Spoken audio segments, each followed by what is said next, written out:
And we are live again. Hey, Adam. Hey, Marcus. How you doing, man? I'm doing good on this Wednesdays today, huh? Yeah, I forgot. It was a busy week so far. Wednesday, yeah. It's been a long week, man. Yeah. So tomorrow, Thursday, Friday, oh, bloody hell, still 2 days to go. But we will survive, I'm pretty sure, you know? Yeah, man. There's a beautiful day here in Adelaide. 28, 29 degrees. Lucky you, man. It's been horrible where I live, so lucky you. Yeah, no, I should live in Australia. Okay, so today's stream is just Q&A, and of course whatever we want to talk about. I mean, but there's not a certain topic today. So that's what it is about, okay? Because Aaron is already asking, what's today's topic? Just ask question, whatever you want to know. Not we can't tell you everything, of course, but what we can answer, we try to answer, okay? So that's the plan, huh, Adam? Yeah, well, we already have a question here. I thought I would just bring this one up. So, hey, Marcus, since I have my OLED C1, never got an OLED before. I got in a couple games, motion sickness like Jedi Survivor at launch, Final Fantasy 16, and probably a couple more. You think it's because of OLED? Sorry, that question was written so unusually. It was very difficult to read. But I think you get the point. So what do you think, Marcus? So the question would be, Henry, are you playing the 30 FPS mode or 60? Because he also did at launch after patches, nothing. After patches, nothing. That's interesting. But what I experienced when I had my OLED TV first and I played 30 FPS games, it was terrible in regards of picture clarity because everything is stuttering. Because OLED is just too good for 30 FPS. Maybe that's what you have experienced. Maybe. I'm just rereading that question. So since I've had my OLED, I've never had an OLED before in a couple of games. I've had motion sickness. I've never heard anyone say that before. Do you think that's a particular setting? He may have an uninvert. What's the word? I can't even speak. I mean, he's saying it's all at launch after patches, nothing. So that's weird because I mean, I'm not sure. Maybe he can specify a oh my God, he can. He can write. I can't talk either. That's okay. Maybe he can ask the same question in a different sentence. Let's say like this. So I don't know. The first thing that came to mind could be, could he have possibly turned on black frame insertion, or what's the name of that on the C1? BFI, and is it BFI? True Motion. That's it. Do you think that could be it? Because I remember when I tried True Motion the first time, it kind of made me feel a bit lightheaded. It was weird, but other than that, I don't think OLED makes. But he actually brings Mamutum. He brings something up for Henry. Screen size and distance to the TV could be a cause, but then again, he wrote all at launch after patches, nothing. Not sure. I haven't experienced that, to be honest. What of course I have experienced when I'm very tired and I'm playing a game, it's not really good because then sometimes you maybe getting dizzy and something like that. But next question from Asri: will you play Dragon Ball Sparking Zero? I think I never played a Dragon Ball game, to be very honest. I wouldn't even know what the gameplay looks like. I have no idea. But he's saying it has HDR, but it is broken. That's not a big surprise, probably. But anyway, no, I don't know. To be very honest, I never experienced or played a Dragon Ball game. It's not on my list because I'm not sure what I can expect, to be very honest. What are you playing at the moment? Like what games? Are you playing anything at all? I haven't seen you online in ages, so are you playing anything? No. The last what I tested was Silent Hill. Oh, but you're just testing games, so you're not doing too much playing, right? No, I don't have time for playing. It's really just literally the last couple of days just testing Silent Hill and a little bit playing, but it's not playing. You get my point. It's not really playing, Fair enough. But that's how it is. What do we have here? Do you know what FPS and resolution will the Horizon remake have on base PlayStation 5? Not sure. But we know already that I'm pretty sure that the the base or the remake version right now has, I think, 1800 resolution and 60 FPS because it has a PlayStation 5 compatibility patch, but maybe they're able to bring it close to 4K with 60 FPS. I'm not sure. But I mean, it looks already nice. I'm looking forward for this, but that's not the game I'm looking forward to play on the 31st. It's more Dragon Age, what comes on the same day. I'm not sure why Sony is always doing this, but anyway. In this case, I think they will lose against Dragon Age because it's just a newer game, Everybody played already Horizon Zero Dawn. Okay, here we go. So, hi guys, will the Pro PlayStation arrive 7 November or later? No, 7th of November is the day. is that when you're receiving yours? They're shipping it to you. I hope I can pick it up. Yeah. Click Okay. and collect. So let me ask you, what's the first thing you're going to do with your PS5 Pro? Are you going to actually play it, or are you just doing it for your technical reviews? Is it more? No, it's for my technical reviews, of course. It's again, this is just looking at the games. There are now PlayStation 5 Pro enhanced or whatever. I think was it 60 now already? They're planning to do. This is a lot content to cover. So I will not have any time to play. Okay. So next question was, I saw this one. Yeah. I have a 55-inch C2. Should I get a G4? No. Marcus? No, I wouldn't say no. Not at this moment, no. A C2 is still fine.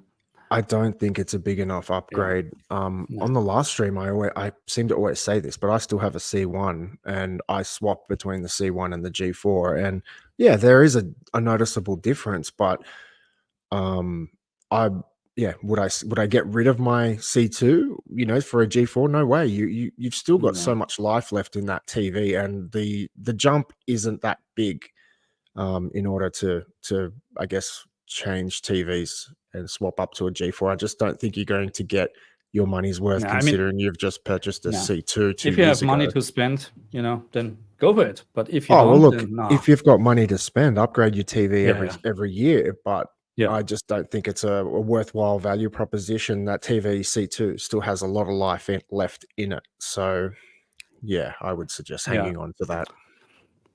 Yardman, if you guys had to buy one only PlayStation 5 Pro or Series X, which would it be? I have a Series X, but still within the return window. Oh, that really depends. I mean, Game Pass on the Xbox Series, this is just fantastic. If you like to, that's fine. Game Pass, usually if there's someone new coming to the gaming scene or whatever, I'm actually recommending Xbox because then you get the Game Pass and you're set. You know what I mean? Fine, But yeah, I would suggest. Well, look, I'm heavily invested in the Xbox ecosystem. I have both. I'm fortunate enough to have both. If I'm being brutally honest, I probably I haven't turned my PlayStation on in so long. It's probably several firmware updates behind. I just think Xbox. I prefer the user interface of Xbox. What Marcus said. Game Pass is awesome, and if you have someone that you're good friends with, you can console share. So what one person can do, and a couple of friends I know do this, is they'll both pay for Game Pass and they make each other's Xboxes their home Xbox. I'm sure everyone knows that trick, but you can basically share Game Pass between two users. So I'm a big fan of that, and I just try to support Xbox just simply because if Sony gets any more further in front, imagine if Microsoft shuts down, which I don't think they will do. They've got so much money, much more money than Sony, but competition is good, keeps prices fair. Absolutely. Yeah. But at the end, it depends, and this is the comment from John. Depends which games you like. True. Because if you like the first party games from Sony, then there's just, PlayStation. Or you wait a year or two for PC That's version. true. Yeah, a friend of mine likes The Last of Us and Spider-Man and all those type of first person games. So you know, he kind of goes over that side. I understand it's really what you prefer, I guess. Media General. Hey, bro, you work very hard and I notice it. Thank you very You much. do, Just watch Marcus. my videos always and watch the full video. Okay, this is very important. The longer you watch, the more revenue and the more actually it's getting recommended by YouTube. You know. Yeah. So because if people just watching, let's say my settings, my recommendation, you know, for 30 seconds, it's not getting recommended by YouTube. Yeah. That's a problem. Yeah. It does take a lot of work, and I know what you do, Marcus, involves a lot of time, and you have to do all your measurements, and you do the community a big favor, and I don't think you are given enough thanks for what you do, because myself, I tune into a lot of your videos when I purchase a new game, and I'm guilty of it. I just jump on for 30 seconds, get the settings, what I need, and I leave. But yeah, I think everyone does appreciate the work you do. That's I mean, you know, that's how it is. Nowadays, even 8 minutes, it's too long for some people to watch. That's unfortunately, that's how it is. Yeah. But anyway, that's how it is here. Can't wait for PlayStation 5 Pro and Final Fantasy VII Rebirth. Yeah, I'm looking forward to test all the new games. There's not a single new game. But anyway, all the upgraded games, you know, compare with PlayStation 5 to get an own impression, actually, if it is worth to spend so much more money for the PlayStation 5 Pro. And then even then, it's just my impression, you know, because other people just think I don't care. I like to have it. Yeah. What is this here? This is good. Ölpresse. I'm looking for Rise of the Ronin and Duty. I wish 120 Hertz with better performance graphics. Yes. Yeah, I hope so too. 120 Hertz or 120 FPS for Call of Duty would be nice. Rise of the Ronin, was this not also already a little bit problematic in the 60 FPS mode? I think so, yes. So maybe that's getting even better.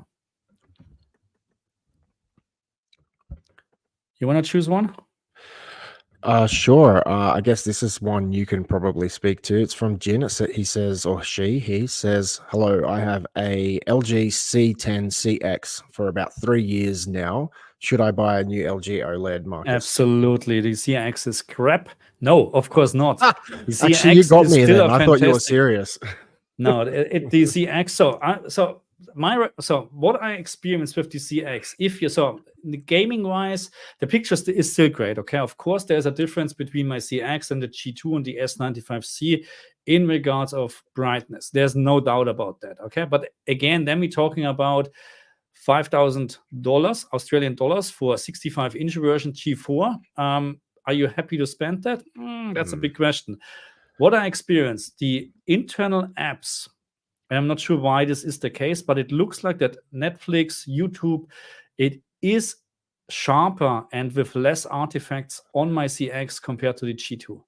Really? I'm not kidding. I had those TVs side by side and I compared them with Netflix, the exact same program, exact same settings and stuff like that. And I came to the conclusion the CX shows less artifacts and a slightly sharper picture. And how does that make sense? Because wouldn't the G2 have a better processor? Yeah, but you never know what they're really doing internally. You know what I mean. So, and I was like, same settings. You know what I mean. There is anyway. So it's a great TV. I would not upgrade it. I mean, and if you like to upgrade just because of gaming and you're a hardcore gamer, then I would probably more recommend to get on QD-OLED just for gaming purpose. Or you need to upgrade to the G4. Otherwise, it doesn't make sense. You buy a C2 or whatever, C3. It doesn't make sense. No sense. No.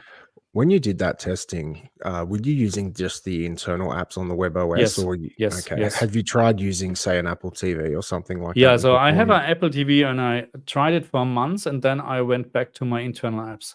The Apple TV, what I have, and maybe there's now an update or whatever, but it raised the black level slightly.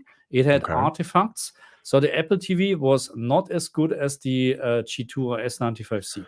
Which year model was that Apple TV? Oh, that's a 2024 or 2023. Was an update. 4K. So it was a 4K. Yeah, it was a newer one.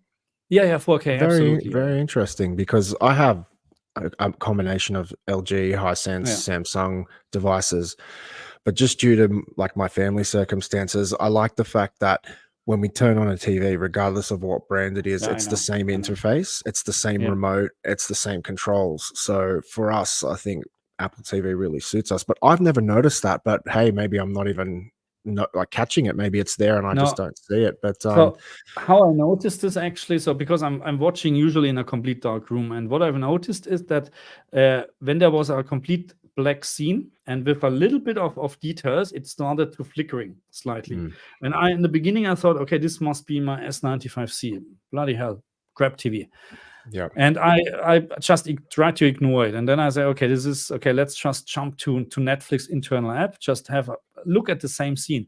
And there was nothing. I said, okay, this is weird. Okay, let's connect this Apple TV to my LG G2 and have a look. And there was also very fine flickering. I'm very sensitive to flickering and stuff like that, you know. So, and I said, this is not nice. Okay, changing HDMI cable, stuff like that, nothing worked. So, and at some point, I just disconnected it, and I'm living interesting. fully after with internal Yeah, apps. interesting. I'm very curious. When we catch up, if you're able to see any of that stuff Yeah. on But my setup. maybe there was an update now. Maybe it was a brand new version where I missed a couple of firmware updates now. You know what I mean? It could have just been a firmware update in general. So yeah. So just following up on Jin's question. So he originally wrote like he has a C10 for 3 years. Yeah. Should he buy a new LG OLED? And then he followed up, and then which LG OLED you recommend? So obviously, Jin is sold on the LG brand. So if you had to recommend one, what would you recommend and why, Marcus? If he wants to jump, and which LG OLED you recommend? So if you, I mean, the LG G4 is the next update in my opinion. Then sorry to say, but again, don't get a G3. I mean, maybe even the G3 with a very good bargain would be an update as well, because in terms Are they of still selling them? Yeah, that's the thing. You know, if you can get one very for a good price, then that's something what you have to look into it. But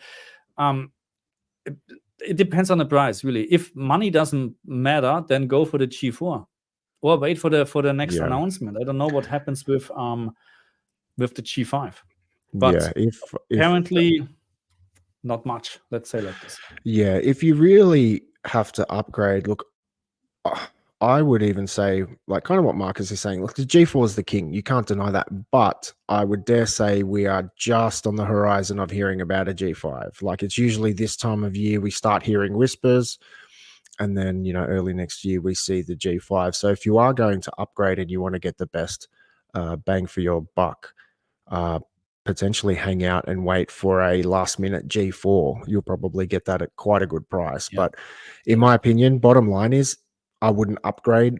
You've only had that TV for 3 years, man. I'd keep that for at least another 2 before I'd even thinking about upgrading. I think 5 years is a pretty good time, especially because that was one of the best TVs of its day. So it's still going to hold its own for a while. Here's a question for you, Marcus. So Cohen, is that Cohen? Bralunitz question. Why doesn't Sony add a native 120 hertz output option to its settings? I want the option to always output 120 hertz. I'm assuming he's referring that to the TVs. Yeah, no, because the Xbox you can set the Xbox to 120 hertz output all the time, but not on the PlayStation 5. I don't understand it either. This is just lazy. This is just stupid, to be very honest. I don't know why. They should add the 120 hertz option and also FreeSync to the PlayStation to have a proper LFC low frame rate compensation like the Xbox would be much better. But yeah, Xbox seems to have the extra bells and whistles. It even has Dolby Vision gaming. That's not even that important, but it still has it. It seems to they've really got that right. Could that be anything to do with the bandwidth limitation on PS5 HDMI 2.1? No, because there is a 120 hertz option, even with HDR and whatever, but it's just automatic. If a game supports 120 hertz, then it will use 120 hertz. But on the Xbox, you can play any game in 120 hertz, even it's just 60 FPS or 30 FPS. Yeah, I just saw that after I commented. I promise I wasn't copying, but yeah, we were pretty much thinking the same thing. Yeah, it's not because of that. So, but They're saying the PlayStation 5 Pro supports apparently 40 to 48 gigabits per second, which would be crazy good. Yeah. But it's not needed actually, because I looked a little bit into this. Even you have 8K 60 HDR, 32 is enough. That's how it is. Yeah, you don't need it, you know. Yeah, Cohen also says console share is possible on PlayStation. I do that with my Xbox and PS5. So I know there was like a home sharing thing with PlayStation, where you could play each other's digital purchased games. But in terms of, I haven't really used my PS5 much. So in terms of Game Pass, I know PlayStation tried to do their equivalent. Do you think it's a competitor? Like, is it on the same level, would you say, as Game Pass, or is it a So second tier the, kind of competitor? so the problem is, so I tried the highest membership on PS5, and I noticed, so for a year, of course, it's very expensive here in Australia, 100, It is. 150, 160 or whatever dollars per year. I mean, of course, don't get me wrong, it's the same price probably as Game Pass, but I found that first of all, was there any important or good first day release or day one release? I don't think so. I can't remember. Of course, you have a very huge library on PlayStation games, very huge library, but nothing like the day one releases on Game Pass. You know what I mean? Mm. And we're Yeah, I've talking about noticed. good day one releases. Well, yeah, now that Microsoft has purchased, what's the studio that Activision Blizzard? Activision, yeah. Yeah, so now I'm noticing the next Call of Duty is on Game Pass day one. And look, that's pretty cool, man, because I would say that's probably over a $100 Aussie game, when that launches. So I think that's pretty good value for money, in my opinion. But Absolutely. I love Game Pass, man. I think it's one of the best things they've ever done. So I just hope they continue It with is, it. and not just because of day one. So we need to consider there are a million games getting released, and not million, but there are thousands of games probably getting released every year. Mm, And most of them are indie games. And mm. some of the indie games are much better than any AAA game, so-called AAA game. And without Game Pass, I would never play them, because I'm not paying $29 all the time just to test a game. Yeah. You know, so with Game Pass, you play them and you support also, of course, the developer. You know, so it's great. This one's a great comment from Magic Smoke. I like PC Game Pass and PS5 for exclusives. Sony PC is not available. PC release is not available in my region. So, yeah, I think that's a good tactic. And I have heard a lot of people debate whether Xbox is relevant anymore, because quite often they say, I'll just get a PC for my PC and Xbox games and then have my PS5. But I believe PlayStation is now starting to release some of their games on PC as well. Is that correct, or am I mistaken? Yeah, but so far as I know, not on the. Or was there? I mean, Silent Hill 2 remake is day one on PC and Game Pass and PlayStation 5, but Right. I haven't heard about that any new game comes day one on PC. This will probably not happen because it wouldn't make sense then to have a PlayStation 5. You know? Yeah. For me So, but personally, I work at a computer all day. So the last thing I want to do after sitting at my desk all day is go and sit in front of my PC. I used to be a PC gamer when I was younger. And like I agree, PC gaming is the best. You can get the best hardware and all that kind of stuff. But as an IT engineer by trade, I fix PCs, I fix problems all day. And like one thing I love about consoles is I can just sit on my couch and I don't have to worry about software updates, firmware updates, drivers, antivirus. It's kind of like a little boxed ecosystem, and it just kind of takes care of itself. So for me, that's kind of my style. But yeah, I understand. Like you can't deny PC is the king. But yeah, that's a pretty good tactic. obviously, So yeah. So in this one's case, really good. oh yeah, Go ahead, no more Marcus. questions Sorry. from me. No more questions from me. Just wanted to thank Marcus for his HDR setting guides and for still supporting the X. Yeah, no worries. I give him up HDR until I found your channel. A big thumbs up. Okay, no worries. Yeah, Don't give up that's on really HDR. cool. No. That's really cool. I really believe Marcus is doing the community a favor here. You spend a lot of time and energy doing all that stuff, and I don't think anyone else is competing with No, you. and Well, even there's just no one else doing what you do. Is that just releasing early videos, straight off the I bat when the games I are out? It's I fantastic what you're try. doing. The problem is, and I think many people. So first of all, I'm not getting review codes to all the games. I'm getting there, but it's very hard because I mean, that's how it is here. Okay, you can ask, but sometimes they say no, sometimes they say yes. So Yeah. and then you rely on the normal day of the release, and this is then very hard because of course you like to release your video as soon as possible, and this is a lot of pressure. And I think sometimes people don't understand how much time and work it is to release a video like that. I Yeah. think just not even talking about the editing at the end, which can take hours as well, to make sure that you have the right, picture to the right, what I'm saying at this very moment. But just the testing, bloody hell, Silent Hill 2 took me ages because we have 3 different, 1, 2, 3, 4, 5, 4, actually, I think 4 sliders, which are very important in the game. 4. I mean, thank you, we have 4, but, yeah, it's a lot of work. Yeah. Hey, KG. Hey, What's KG, up? man, what's happening? What, All right, why are you up? this What's going on? What's the time? yeah, I was gonna say it'd be a very unusual time where his part of the world is. Yeah. Um, Okay. here's one for you, John M. He says, I have an S90C and did the S95C mod on it. Oh. Oh, okay. What's the right amount of nits that I should use in game? So, do you want to explain to people what the S95C mod is? So I never tested this on my own, but apparently you can change the in the firmware or whatever, in the service menu, the panel ID, or the panel is the same as on the S95C, but it's restricted in terms of brightness, that they can sell the S95C for a higher price. But you can unlock this, okay? And then you have apparently exactly the same brightness. So what I found, because the S95C is tone mapping all the time, even you use static tone mapping in the picture setting, I would recommend to set it to 1800 nits, because that's what it is tone mapping to, according to my findings and Glass CTV and other calibrators. So 1800, okay? So is that similar to I'm assuming you need to go through the service menu for that, right? That's so No. that no, okay. Wouldn't that potentially void your warranty? Because So you mean for the mod S90C, S95C mod? Yes, of course. This is going through the service menu.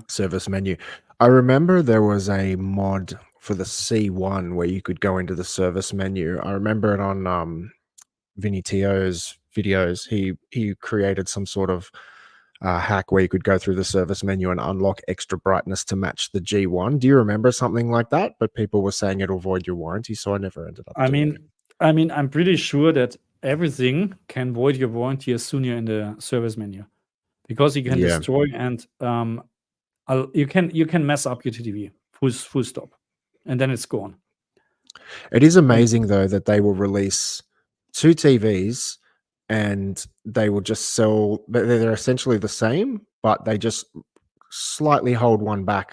You know what I mean? Like the S90C and the S95C. So what you're telling me is they are the exact same panels. Everything's the That's same. what it looks like. So Wow. again, I haven't experienced it, but this is what people telling me. And I mean, it makes sense, you can't produce 2 different panels just because, and all what you have to do is it's a software limiter. And it's easy to do, because it's instead of, you have your brightness setting 100, you still have your brightness setting 100 on the S90C, but internally it's just 80, something like that. It's a very simple thing to do. This one here. Hey, Marcus, what's better, normal OLED or QD-OLED? In terms of the panel, QD-OLED any day. So, but then you have to, in terms of feature, that's a different story. Then I would actually say it's probably the LG G4 right now. Do you think the QD-OLED has a long enough life to determine if it's as resilient to burn in as the W-OLEDs? Obviously, W-OLEDs have been out for many, many years now. QD-OLED's kind of new to the market. Do you think they've been tried and tested for long enough in consumers' hands to go, okay, these are just as good at dealing with burn-in, or you don't think it's an issue with the QD-OLEDs? No, I don't think they have anywhere. So that's what I think. Nowadays, there's no long-term testing from companies anymore. So the products are getting tested by the customers, and they pay for it. Yeah. Yeah. So, but if there would be a big problem, we would already knew it, because we have people out there somewhere, their TV, they never turn off the TV. I'm pretty sure. Yeah. This one's from Yashko Demirovic. Hey guys, kako ste? Hey, kako ide, Mr. Kurac? All right. Only he'll know what that is. Okay, so Duckney. Oh yeah, playing 60 or even 30 FPS games at 4K 120 Hz HDR on PS5 would be cool. Yeah. Yeah, he's not saying why. Yeah, because I think he's just saying that, if we could get a 30 FPS title and just crank it straight up to 4K 120, that would be very cool. But a 30 FPS in a 120 Hertz window is the advantage is that you have a way lower input lag. So the half of the 60 Hertz mode. So that's why I prefer the 120 Hertz mode on the Xbox always over the 60 Hertz. Yeah, because isn't that just frame doubling from 60 to 120? Look, because it's just it's not frame doubling, but it's usually, so the response time of the panel is much higher, and that's why, because everything works much faster, you halve your input lag. So let's say your OLED TV has 8 milliseconds in the 60 Hertz, it has 4 milliseconds in the 120 Hertz mode. And if you can feel this, that's a different call. But of course, you like to have the best if you play. Yeah. Azri says, question, so these questions are a little bit hard to read because they're not correct grammarly, but does gaming industry is at limit? I don't know what he's trying to say. Does the game, can you read that? If they don't know what to do anymore, probably something like that. I understand what he means, that they are just on the limit, that they can't do anything anymore. Not that they're not on a limit. So the problem between PlayStation 5 and PlayStation 5 Pro is that Sony knows exactly what they're doing, and they're doing exactly what they have to do and nothing else. Nothing else. That's what they're doing, and that's it. I don't think they're trying hard enough because they've just got too much of an advantage. They don't need to. Yeah. No. That's why if Xbox were to release a Series X Pro or whatever you want to call it, I think they would have to smoke the PS5, but I just think they're going to jump to the next generation. I don't think they're going to come out with a Pro, but time will tell. They did come out with the Xbox, what is it, One X. That was a really good console. Yeah. This one's for you, Marcus. Okay, let me translate this. So as soon he's using 120 Hertz mode with VRR and he is playing at 120 Hertz with VRR, the system changes into 1080p. Xbox stays at 4K. So this is interesting because this should not be the case. So you have something wrong in your settings. Definitely, because the PlayStation 5 can easily do 120 Hertz with VRR in 4K. There's no problem at all. Yeah, try changing your HDMI cable. It could be a low bandwidth cable. That's the first thing that came to mind. It could be just a low bandwidth cable. Yeah. And also change HDMI ports. Sometimes TVs have one HDMI 2.1 and then a very cheap HDMI 2.0, which shouldn't be a problem for 4K. But no, PlayStation is not the problem here. Believe me. This is one for you, Marcus. So Daphne said, do we need 40 gigabits per second for 4K 120 RGB 444? I thought you'd need the full 48 for that, wouldn't you? Or is there some? No, it's depending. So RGB 444. I mean, RGB. So first of all, RGB is not 444. So we're mixing always YCBCR and RGB. RGB is always the highest quality what you can have, and then on the other hand you have YCBCR, and there you have 3 different quality standards: 444, 422, and 420. And by the way, 420 is used on all the Blu-ray DVDs. Okay, so the lowest standard, and you still have a great picture quality. Okay, but I'm not sure if you need 40 Maybe gigabytes for this. you Probably. can answer this. I think with my LG OLEDs, if I switch my gaming input to a PC mode, I will get 444 chroma. But Yeah. I think I lose, I can't remember what it was, but I think I lose something in lieu of that. Do you know what I'm talking about, or am I? It can be that you have a much higher input, like in a PC mode. Can happen. Can be much better because so it depends on the PC mode. Some PC modes actually deactivating a lot of picture settings to That could be it. yeah, to make it even more responsive and stuff like that, which I don't like at all, because then you lose all your nice calibration things. It depends really. But the LG G4, so on the LG TVs, OLED TVs in general, I'm not recommending DPC mode, because it just works, you know what I mean? And the difference between full or 444 or RGB or 444 and 420 is if you're not looking at very, very fine text on a specific background, because this is also then very important, you won't see a difference. You can't see a difference. That's my opinion. I think KG said he's keen to join in for a short amount of time. If you want to invite him in, I'll continue on with some questions. Yeah. Okay, no worries. I send you invite, and here and here. You're getting something on X, okay, KG? Yeah. So Cohen said, I think Game Pass is a better deal, but in reality, I play more games out of my PS Plus extra subscription, and most first-party games are there. I would say most people would agree with that. I personally think Game Pass is a much better deal, but a lot of people are like, man, the games on PlayStation are better. You've got like Last of Us, I said before, Spider-Man, a lot of those titles that you can only get on PlayStation.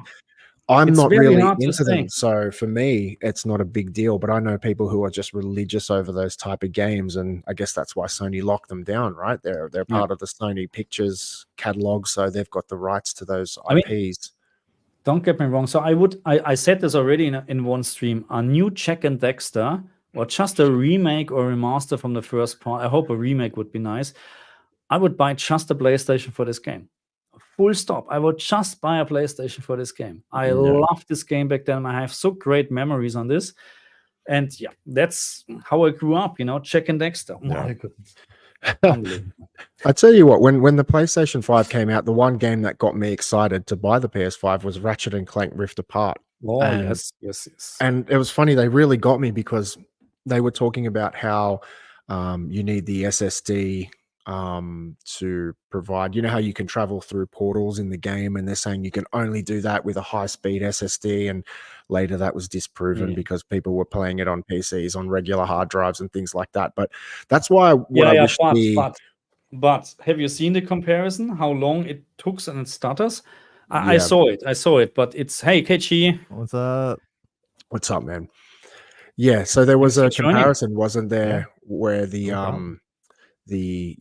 they playing it on PC, and you said they didn't need they tried it on hard drives, not on SSD, even on hard drives. And yes, of course it will work, why not? But the frame rate was so bad, you know what I mean, you couldn't play it properly, and you need SSDs for some reason. Of course. Hey KG, welcome to the stream. Good to see you again, man. Hey man, what's up? Yeah, good to see you guys. Cool. So if anyone's got any questions for Sensei KG, just send them in the comments down below. We've got two techsperts here tonight, so questions can get pretty techy. So let's see them. So you got any other questions you're looking at here, Marcus, you want to highlight? Millions. But this is something, so I'm pretty sure 40 gigabytes for 4K 120 RGB 444. I'm pretty sure we need 40 gigabytes because, and I'm almost sure the Xbox puts out full RGB or RGB 12-bit with 120. I think 10-bit. I'm pretty sure.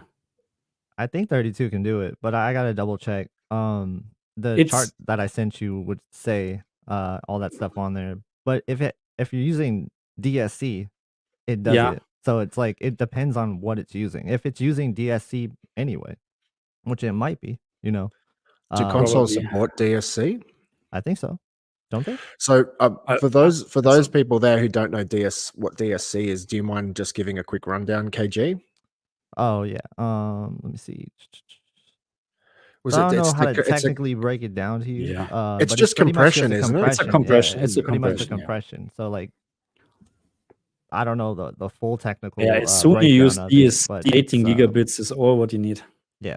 Even for 8K. No, okay, no, sorry, not for 8K, not for all. But then you need 40 gigabytes at some point. So 8K, Mm-hmm. 444, 8 to 12 bits would need 40 gigabits.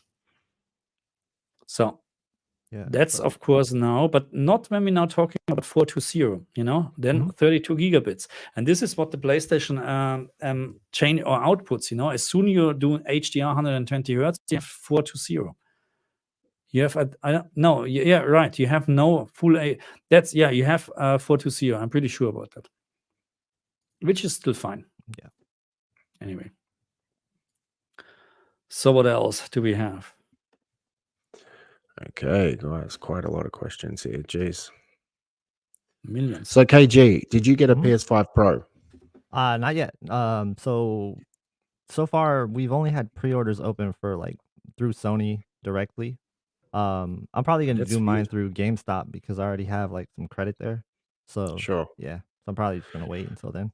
So are you an just actual pre- gamer, or are you just doing this for your Oh yeah, yeah. I'm a gamer, but if I wasn't having a channel, I probably wouldn't get a PlayStation 5 Pro. Like I'd probably just stick with like every other console that I already have. So Yeah. but yeah, do you need one? I mean, like that just goes to say, like, do you really want to play 60 frames per second at the highest quality mode? Like, right? Because that's really what you're getting at the end of the day. You're getting the quality mode at 60 frames per second. So Yeah, I feel like it's PS4 and PS4 Pro all over again, because that was kind of yeah, it last time around. It was kind of, you'd get a quality, a little bump in the quality, and it was essentially most of the time the same frame rates. But yeah, I just don't see the value in it, in my opinion. I don't think it's worth that kind of money. It's, in Australia at the moment, the PS5 Slims are on sale, and you can almost get two for the price of a Pro. Yep. So I just don't think it's a good value proposition. It's crazy. It's crazy, man. But anyway, here's a good comment from KG. You need at least 20 hours for full video filming and editing. Yeah, pretty much. yeah, I agree on that. Mm. Absolutely. No, really, sometimes, sometimes I'm getting, when the same problem with KG, when you browse videos you watch other videos and you just watch some guys or whatever just sitting in front of a camera and talking about bullshit and getting 100,000 views, and you just think, Yeah. bloody hell, what? He's just, look at this quality, 1080p, what?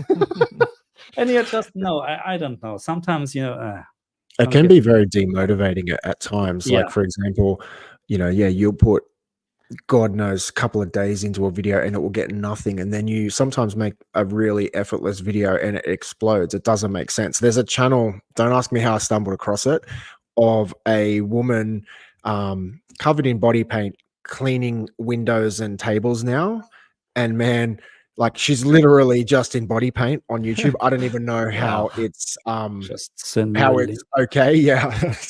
Send you the link.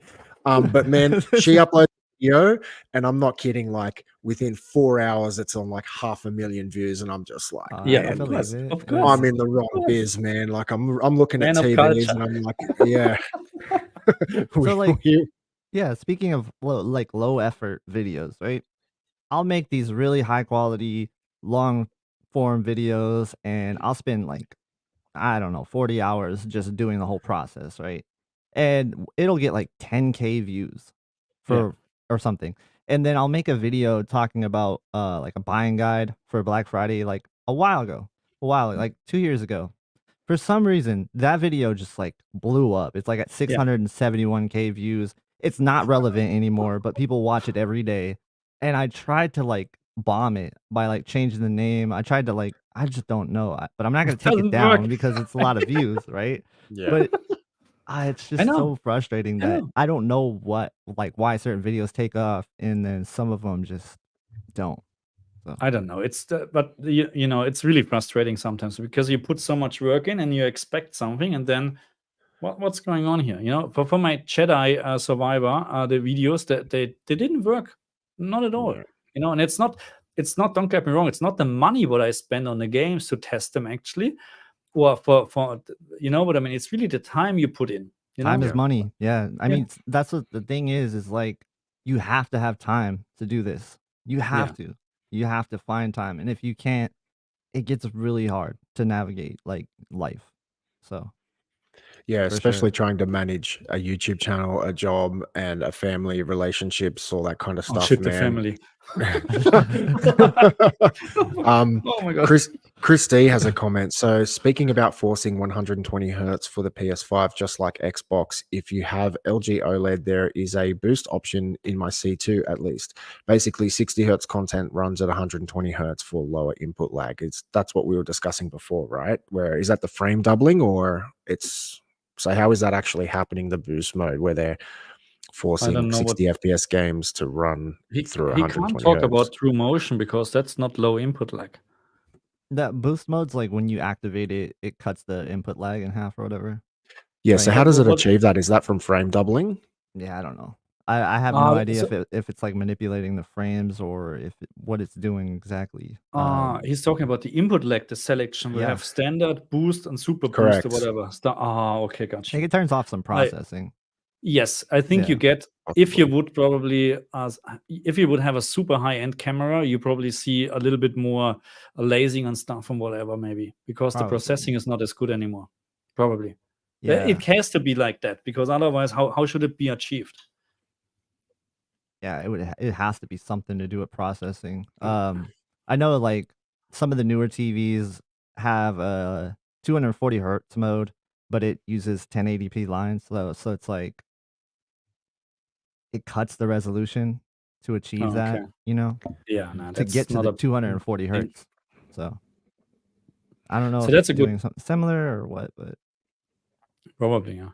That's a good comment actually, because I mentioned before that so with testing games and all doing the settings, time is always a very sensitive topic because if I'm getting early access codes for some games, it's not a problem at all. But then, of course, you can have a bad experience because let's say you do your frame rate analysis without a day one patch, and then a day one patch gets released, and you have complete different results than other people 2 days later. That's a problem, of course. And I had this, I think, with one, I can't remember what game, but Digital Foundry, of course, released the game on the release day or when the embargo ends. And then I had my video up 2 days later, and I had complete different values, actually better ones, and people started, no, can't be right. Digital Foundry say, but there was a day one patch where they mentioned frame rate improvement, so yeah. So now the question is, what do you want? You want the product what the people can play, or it's very hard, or you want to be on time? Yeah. Here's one. So there was a couple of comments going back and forth, but been considering the same thing. Have a LG C2, should get a G4 or not, but hopefully LG can get OLED. I don't know if you can speak to this at all, KG. Last time we were on the stream with FOMO, I asked him about it, and I believe like maybe a year ago there was like some news that OLED may be coming out around the G4, but didn't happen. And from what I understand now, it looks like it's been pushed quite far back. Is there anything you can share about OLED and its progress, if it'll happen? Yeah, it's pretty much a work in progress right now. There's no indication that it's going to be at CES. If it is, I'd be surprised. But these things kind of move like rapidly, and honestly, it could be shelved 1 minute and then all of a sudden it's there.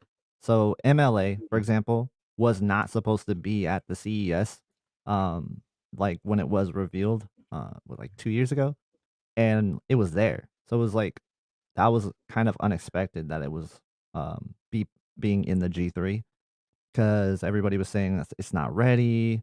And that was like in December when they were saying it wasn't ready, and there it is in January. So a lot of the reports that we get are from like Korean outlets and stuff. and you don't know how old their information is or how current their information is. They could be just writing a report and then they finally get it out. So there's just so much unknown with that stuff. I Mm. don't expect it, but you never know. Correct me if I'm wrong, and this could be complete bull, but I thought the MLA technology was reserved for their 8K panels, and then when they started when Samsung started producing the QD-OLED panels, I read somewhere that it was like kind of a knee-jerk reaction to kind of compete. But I could be completely off topic. I'm not sure if that makes sense or not. Have you heard that before? I kind of heard it was supposed to be reserved for their top tier TVs, but yeah, in order to kind of catch up to QD-OLED. I could be wrong, but I remember reading it somewhere. I haven't quite heard that one. The 8K, they don't even have it on there right now, as far as I know. They could, but the 8K models they're just so hard to predict what's going on with those. Sometimes they don't even release them. Like LG is really tentative on like when they release their 8K models. I believe like last year's 8K model got released this year, and then Wow. this year didn't even get one. And Sony, like for example, they didn't even do an 8K LCD like they usually do. So Samsung's like the only one really pushing 8K. Yeah. I don't know if that's gonna change, but, like, as far as, like, MLA being only in 8K before that, I don't think that was just the case. I think they were always just kinda working on bringing it to 4K first, but Sure. And in yeah. terms of Yeah. FOLED, sorry, Marcus, I've just quickly, No, go for it. I was asking FOMO if what he thinks if they perfected the blue phosphorescent subpixel, would that mean they could potentially remove the white subpixel and make it a true RGB OLED panel from LG, and that could somehow compete with the QD-OLED panels? Do you have any thoughts around that? Is it Yeah, possible? I think that's what they're trying to do. They're trying to get rid of the white subpixel, all in all, right? Like, that's the ultimate goal. I I don't know what they're gonna end up achieving or, like, because right now all the discussion around it is a lot of it is based on mobile devices and smaller displays. So could we get there? Yeah, I mean, there's also the dual stack, right? Yeah. What they're using in the Tandem. iPads, the tandem OLED, yeah. So like there's talk about that being a thing. There's talk about stacking two different QD OLEDs together, like from a different manufacturer, different display Imagine the makers. pricing. Imagine the pricing on that if they start doubling panels. Yeah, I think like that's the thing about display technologies. Like it's nowhere near complete. Like it's always going to be evolving. So I expect some crazy things to pop up here in the next 2 or 3 years for sure. FOLED being like one of the main driving factors behind that, and then tandem would be really cool, but I feel like that's more of a pipe dream. And then like once we can get to like a real steady, like true quantum dot, like that would be like really good if they can get self-emissive quantum dots, Mm. But I don't think we're there yet. So there's like some displays out there that was like prototypes and stuff, but they don't get very bright yet. So the Wood is saying Xbox will release next gen in 2026. Let's see. I'd love to know where you got that information. I haven't heard anything, but Yeah. it would be There's cool. no info. Also, There's no info. do you know where the information came from? Like PS5 Pro being 40 Oh, it's or 48 48 gigabytes on X. A lot of okay. So, but like, has Sony yeah. officially said it, or has like Digital Foundry like got information from Sony? Like, it's it's not just official. It's not even close. Okay. It's not from official. When you really check, it's not official. It's unofficial from many people. But then when you realize this, it's not official. Yeah, it doesn't feel like it would make sense, because it's essentially the same. Again, if they don't have to, they will not do this because Sony just fixing the mistake on PlayStation 5 and resolve those issues to achieve a stable 60 FPS at a decent graphics fidelity. I mean, I don't think that the PlayStation 5 or Xbox is weak or whatever. It's just the games are getting so demanding. Unreal Engine 5 is just a pain, for anything, even for 4090. That's how it is. Yeah, I feel like they had that with last generation, like PS4 and PS4 Pro, Xbox One X. They were all racing to hit that 4K standard. I Yeah. really feel like it's a lot of the time it's just about bragging rights. They're not really focusing on delivering a smoother, better just gameplay. Like you see all these games coming out and they're doing 60 or 120 on consoles and they look absolutely grubby. I'm Yeah. playing Star Wars Outlaws at the moment, and I think it's a cool game, but in that any mode, it looks like crap, absolute crap. So like So when when the Pro console started to come out, like I was hoping that the newer consoles would eventually just try to focus on native 4K, try to focus on that.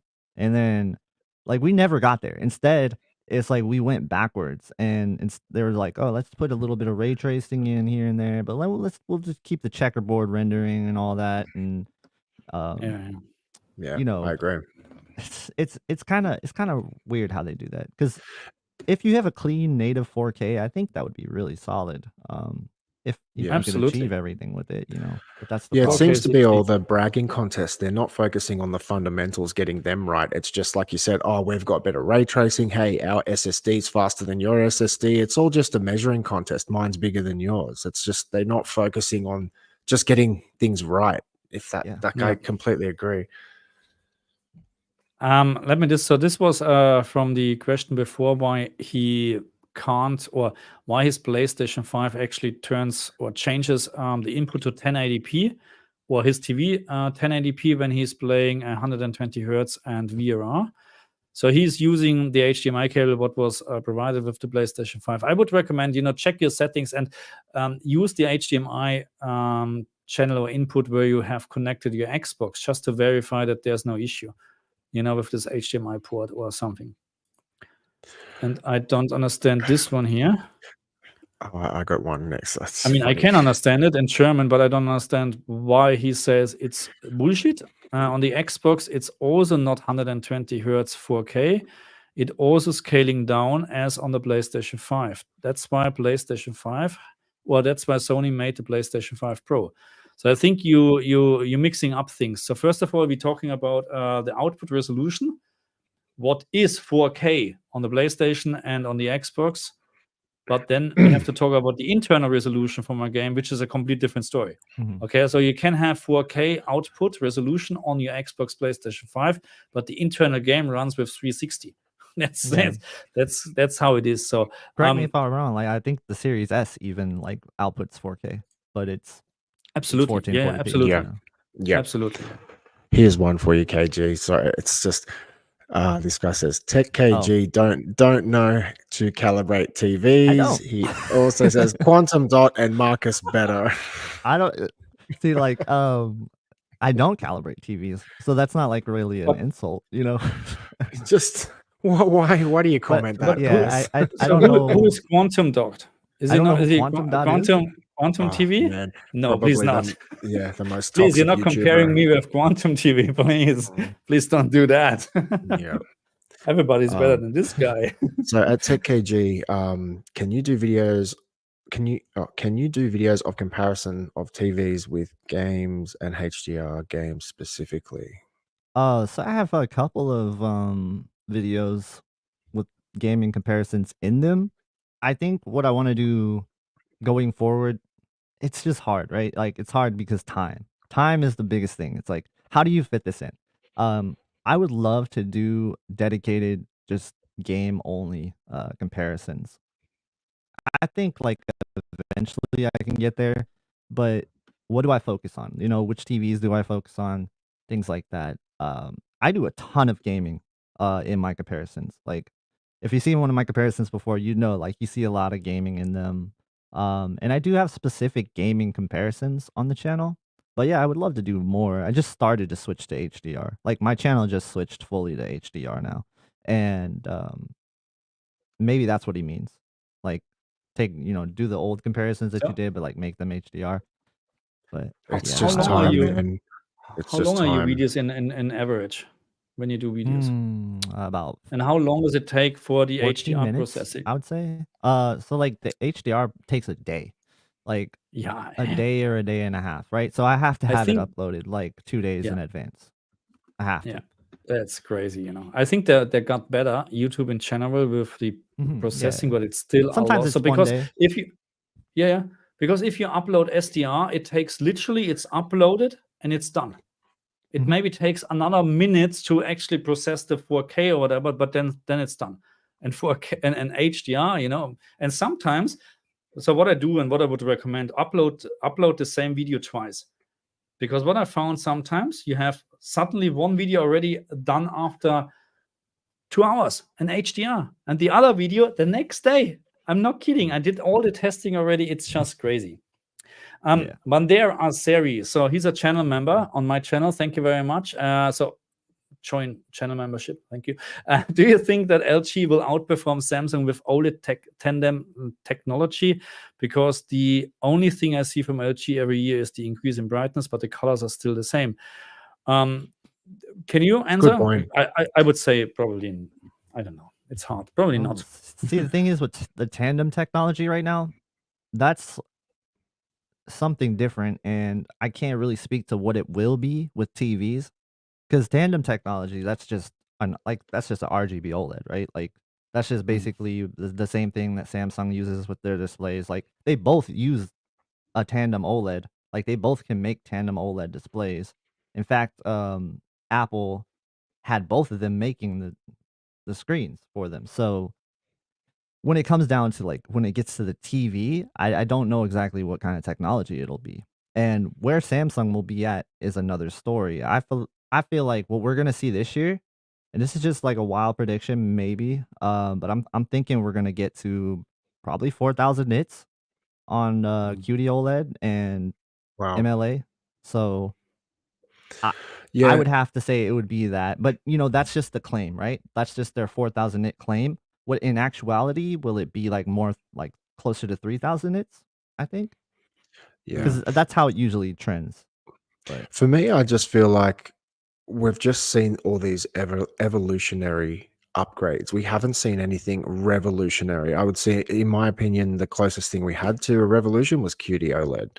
yeah, That's why I'm just not telling people, like I'm saying to people who are asking, hey, should I upgrade my 2-3-year-old OLED to a G4 or something? It's like, no, like it's not that big of a jump to do that. And I just don't see anything coming out next year that's going to be a complete huge jump. I think they're all probably playing with different things in the background. There's FOLED, there's this tandem thing, there's a whole bunch of noise going on, but you got to remember also it's getting the cost down to a reasonable price where people are willing to pay for it, where they can start selling in large quantities. Because right now, OLED's still quite prohibitively expensive, in my opinion. I know so many people who will walk into a store and look at, say, a 77, 75-inch TV, and they'll go, well, this OLED's $5,000 and this one's, $1,200. Why would I buy that? So I just don't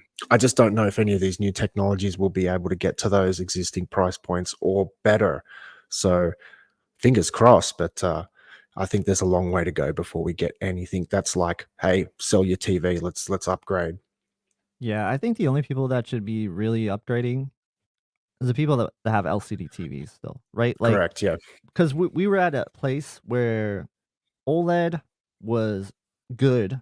It's always been good, but LCDs did still have an advantage over OLED. It was brightness, and it was color brightness. So now you fast forward to now where you don't really have that advantage anymore. Sure, like the Bravia 9 is brighter, and at times it can have more HDR impact, but in darker scenes where there's colors and where there's brightness in those colors, and just if there's any sort of highlight in those scenes, even a dark scene, it's gonna be better on an OLED TV because LCDs just have too much to sacrifice. Like in the past, LCDs would still be better than OLEDs even in those cases. Very, very minor cases where OLED would still be brighter there. But we're talking about like maxing out at what 700, 800 nits for OLEDs, and then some of the LCDs were around 2000. Now it's like when you have these 1500 nit, 2000 nit OLED TVs, it's crazy how like you don't really need to focus on LCD anymore. And that's why it's been this one-sided thing where they need to get way more dimming zones to start to compete.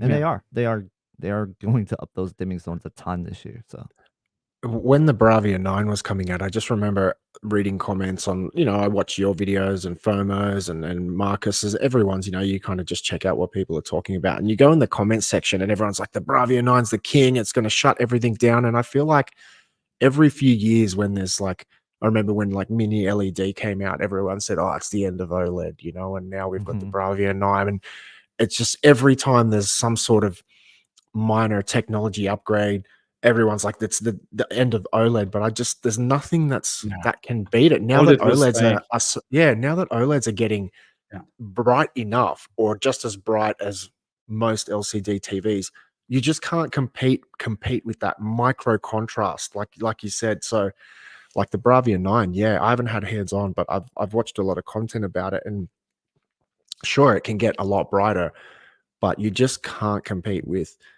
individual pixels being their own dimming zones. It's just, what can beat that? The only thing that could beat an OLED is something that isn't organic. You know what I mean? So that's not susceptible to burn in. That's pretty much it. And we get so much flack for this, like saying that. And like you don't know how many comments I get where it's like, oh, you're so OLED biased. You're so OLED. You have this OLED bias. know. How can you be a TV reviewer when you are showing so much bias to it? Because I can see it every day. And it's like, I'm telling you, like when it comes down to self-emissive technology, you can't beat that with contrast. You just can't.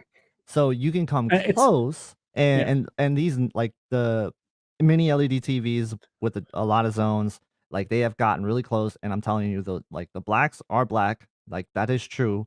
It's just when you get into really challenging scenes, like dark scenes, for example, things lift, and you notice a lot of flaws. It's it's not like just that you have halo effects, whatever. You have not Yeah. the same brightness from Right. the specular highlights, because it Exactly. doesn't work, because you have just this dimming zone, and there's a little piece of bright specular highlight. It would need to it would need to brighten up the whole dimming zone, and it would look awful. Absolutely. And No, what's it's not worse comparable. is you have manufacturers that they have their own preference of how they do things. So you either have the choice of dimming that highlight so that you don't get as much blooming, or you let that highlight go and you light it as blooming. much as you can. But since you are lighting it as much as you can, since you mentioned it's not self-emissive, so you are going to have some sort of haloing effect. And this can be a detriment for people. Like some people hate blooming. And other people, they're okay You with a can't little go bit of back blooming. So anymore. it's like I you had can't the have both. QN90. I had the QN95B, and this was the top LCD TV from Samsung back then.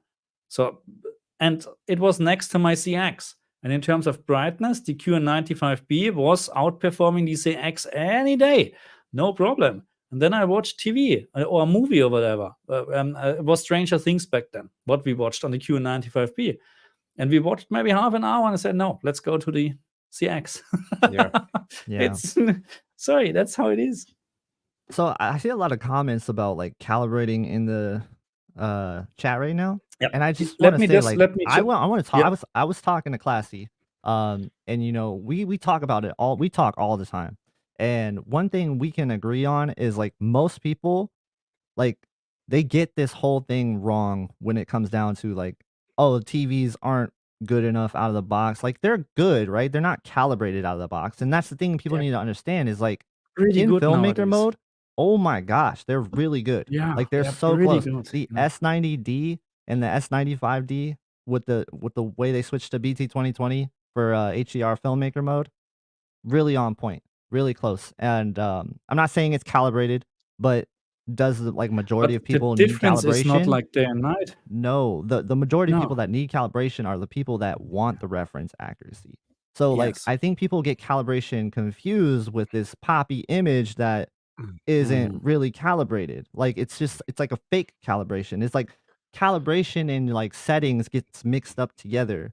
And there's culprits for that, and I'm not gonna say names, but you know that what's out there, right? Like that's not calibrated. Many people would be very disappointed if we now calibrating their SDR picture to the standard.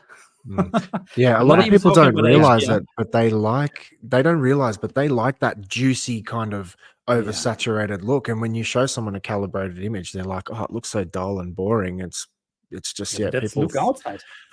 Oh yeah, and when it comes down to tone mapping, like most people like this dynamic tone mapping. Like if they get a Samsung TV, you think they're going to use static, or are they going to use what is it called? Active. Yeah, you think they're going to use active? I think they're going to use active most of the time. I prefer static, but does that mean like I prefer a calibrated image? No, I just think static's a little, or active just is a little too much for me. So like I don't know. I wish there was like more of a middle ground, and that's something that we're kind of pushing manufacturers now. Like every time I get to talk to a manufacturer, I'm like, we need more tone mapping options. Like we need more control over the tone mapping, because that's what we need at the end of the day. Like more dynamic tone mapping options, more tone mapping options in general, more roll-off options, like what LG is doing. Like I was gonna say that was brilliant. That was brilliant what they did. So but we need less complicated ones, because users aren't going to use those. So like if we just have little descriptions on the tone mapping, like we could get somewhere. And like I was talking to Classy about that, he totally agrees. He's like, we need more tone mapping options, and it needs to be more in like layman's terms for people to understand. So let's jump back to the comment section, because we have a couple of Darkness. So unfortunately you're wrong on that. You don't need 40 gigabits for 8K 60, because if they're using DSC, which I think 18 gigabits per second is absolutely enough. That's how it is. And if you would use, I think 420, let me just double check. 420 now, that's 8-bit then. For 10 bits uncompressed, you would need at least 40 gigabits, but DSC 18 gigabits. And I think that's what they're doing. So don't get me wrong, I would love to see the PlayStation 5 Pro having a 48 gigabit per second HDMI port, including FreeSync, because then we would have better low frame rate compensation, but I don't see it coming. Is display stream compression? Sorry, display stream compression. Is that a part of the HDMI 2.1 standard? Like, because I remember reading that some devices that have 2.1 support don't support DSC. So is that actually a standard of 2.1? Does anyone know? It is. I know like the Samsung TVs, for example, they could do 8K. I believe 120, 8K 120, and then 4K 240, like native 4K 240. And they use DSC. So I don't know if it's like within the actual like specification itself. Like if you have HDMI 2.1 ports, like it can do it, or does the actual like device have to support it? I don't think the device has to support it. I think it's just something it can communicate. It's like, is it compressed or it's not compressed? Like the reason those things. The reason I bring it up, because I purchased a HDMI 2.1 receiver, and I remember when I was doing that, I can't remember the specific brand, but there were a few models that don't support DSC. So I remember reading in the manuals, they were like, because I ended up with a Yamaha RX A6A, and that has 7 2.1 inputs on the rear, which is really handy, obviously. And that supported that. And I remember there was another one I was looking at and it didn't support it. And that raised the question. I thought it was actually a part of the 2.1 standard, but it might not be. But I'm not the one to say if it is or it isn't. But I'm not sure. I've seen some receivers that like they lack certain features, right? Even though they're HDMI 2.1. You have to understand this too. It's like HDMI 2.1 doesn't always mean 4K 120. Like, that's the thing. It doesn't always mean that, because they have this new, they let them just use it now. HDMI 2.1, you can have that be 4K 60, which is like, whoa. That's something that's something Marcus and I grind on all the time. And it's actually, we've got a video coming up where we're going to purchase a couple of TVs and we're going to do a collaboration here in my studio, and we're going to put them side by side. And yeah, now that they've changed the standard, it's kind of like USB 3.1. They're saying 3.0 is now 3.1. It's getting so confusing, but a lot of the TVs in Australia have partial HDMI 2.1, so they only support 4K 60, but they might have VRR and auto low latency mode. So now they can slap 2.1 on the box, and people are obviously getting disappointed. Yeah, so like a way around that though, I doubt a TV is going to be not HDMI 2.1 with 4K 120 if it's a 120 hertz TV. If it's a 60 yeah. hertz TV, obviously it can't do it. So like I Mm. think that's just the best way to do it, the gateway to look But at are they it. saving so much money to not put a HDMI 2.1 chip on it? Yeah. It's I don't know. Maybe they're saving 5 cents and they're selling million of TVs. Yeah, it makes sense then. Yeah. But it's weird. Hey Ivan, thanks for saying hi. Sorry I missed your comment before. He's always on my channel chatting Cool. everyone up. So good to see you, man. And Darkney is saying or question, a lot of people in comment section seems to be basically asking about upgrading from their 800 peak LG CM1 C or whatever to either QD-OLED or MLA LG. And I think the only answer what we can give them, if you have money to spend, go for it. Yeah, how much do you want brightness? Like, yeah, it seriously, it comes down to that. It's not a huge upgrade, right? It's not like in a dark room, this is a big upgrade. It's more of like you want more of a wow. You want more of a spectacle with your TV, and it'll give you that, right? Like if you put them side by side, you'll see differences. You will. Oh yeah. So it just depends on what you're getting, and I think go up in size. Like always go up in size if you're upgrading. Like that makes the upgrade a lot easier, right? Like if you have a reason to go up in size. Like maybe you have a 55-inch TV. And you're like, I've always wanted a 65. Not then always. You can go for that 65. You know what I mean? It's your opinion, or maybe your wife's. I actually just downgraded my size. I went from a 48-inch C1 to a 42-inch S90D. Why did you go? Why did you go smaller? Just because I wanted to have the screen on the desk. Before I had it on a mount, and it was a rolling mount, and I kind of just wanted to have it on the desk the whole time. I wanted to save some space, push it up against the wall more, and I like this duck feet look where I could just put my my Mac, my little Mac Mini underneath, and then my audio interface right underneath the TV, and it's just saves so much space. And I can still have my camera on the desk, so it's like there's just it's just more of like a setup reason, and it's actually an upgrade from the C1. Like surprisingly, holds the ASBL better. Like doesn't dim as fast. I like to answer this. And so, like, yeah, it's a lot of good things. There is not a single game out there which supports HDHE. And I need to explain this what this means. So HDHE is a tone mapping option, a picture option. Okay, so no tone mapping. Okay, basically, the most accurate HDR picture what you can get when you use HDHE. And it's not depending on a game, not at all. So what people are always confusing is that in combination with the Xbox or also Windows 11 or PlayStation 5 HDR calibration control menu setting, bloody hell, this is not depending on HDHE or whatever. You can use whatever tone mapping you have on your TV and you set up your PlayStation 5, Xbox, this menu. It doesn't all what you do on the PlayStation 5, you set up a value, let's say 2000 nits, okay, and then the game actually looks for this value and put this in as the maximum peak brightness for specular highlights. That's all what is happening. It doesn't matter if you like to use HDHE, dynamic tone mapping on, gradient preferred or whatsoever on Sony TVs. It really doesn't matter. And certain games, it's certain games do that, right? Like not all the games do that. That's certain games, certain games what are supporting the system level calibration on the console or Xbox. But again, this has nothing to do with HDHE because I can do the same on Windows 11 with my crappy monitor here, and there is no HDHE at all, and I can do the same, you know. And just how many games supporting the system level calibration? Not many.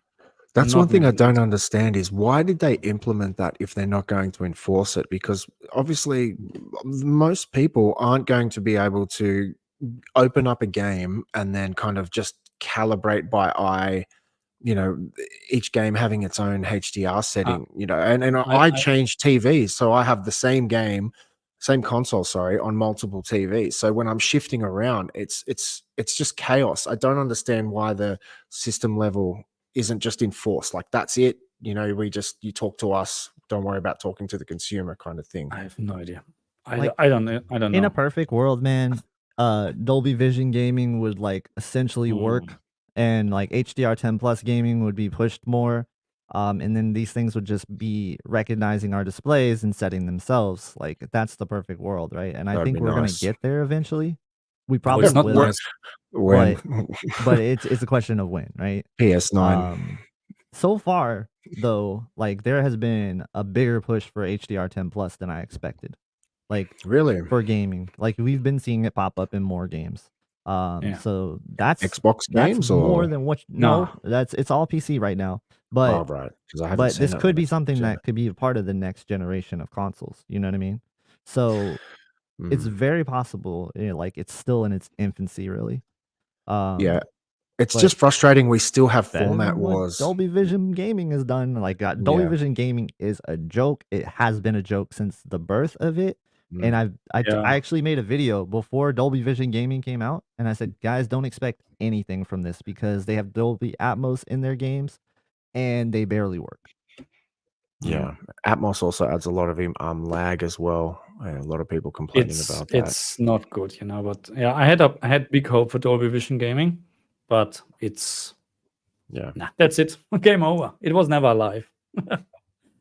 Mandare is saying the new iPad Pro have tandem OLED and it looks so cool. I hope we see it in next LG TV soon. I'm not sure. Can they make this small display also in big one? Of course they can. Yeah. Not that same display. It would have to be some sort of compromise. It would have to be something. I don't know. Like, because it's not a W-OLED, right? Like, the tandem OLED is not a W-OLED. Let's get that clear. So I don't know. A lot of games have so bad internal resolution, not even 720 native, and you see so much shimmering and effects of laser being upscale on console. Yeah, thanks to, I don't know. Is it just Unreal Engine 5 or just general questions? I think that looking back, PlayStation 2, PlayStation 1, of course not, but PlayStation 2, especially PlayStation 3, I think we still had more 60 FPS games on PlayStation 2 or 3 or maybe whatever, and cleaner games. You know, not as much shimmering, not as much aliasing and stuff like that. I think because the graphical demand or the demand on the games was not as high, you know, so there was not as much effects on the screen and stuff like that. This can be a reason why we have now to sacrifice resolution. And of course, if you have a very low resolution and you try something with FSR or whatever, it's terrible. FSR isn't. I'm looking forward for PSSR on the PlayStation 5 Pro. I hate really that name. hope. Because Pixar. I don't know what it is. I know. Yeah, you have to be very careful. PSSR. Yeah. They could have got a better name. Yeah. Who greenlit that? And I'm pretty sure that they discussed this in a meeting. And they decided, no, we go for this. Yeah. Anyway, I'm looking forward for the new upscaling technology from Sony. If it can compete, it's probably hard to compare, but actually probably not. You have a couple of games on PC and PlayStation 5 Pro soon, and then we can compare what how good the quality is.